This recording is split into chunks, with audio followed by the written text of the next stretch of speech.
Α, καλώς το. Τι λέει. Τι λέει, εσύ τι λέει, πού είσαι. Άστα να πούμε, αυτό περίπου μετρό, άρχισα να πούμε. Τζάβα, καλαβορία. Και εσύ γιατί παίρνεις την Ευνατία. Πού ξέρετε, μετρό. Να. Δεν ξέρω. Παίξτε. Ρέπεις. Ναι. Τι με κοιτάς. Καφέ. Όταν ερχόμαστε καφέ. Συγγνώμη, αλλά δεν Αριστεία. Καλή ώρα, πήγε. Άντε σε παρακαλώ. Με καλό καφενείο σου λέει.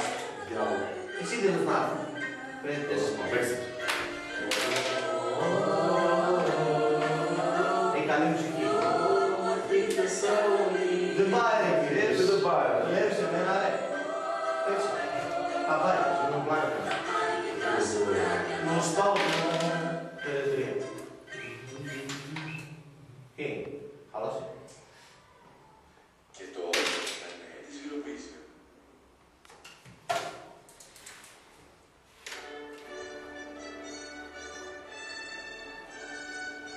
Παίξτε. Τι να παίξω, τι είναι αυτό. Ποιο. Αυτό που ακούω. Ο ύμνος Eurovision. Είναι. Ο ύμνος της Eurovision. Πλάκα κάνεις. Εγώ κάνω πλάκα. Αλλά ρε, αυτό του... Ω, αυτό είναι ύμνος Eurovision τώρα, σοβαρά μιλάς.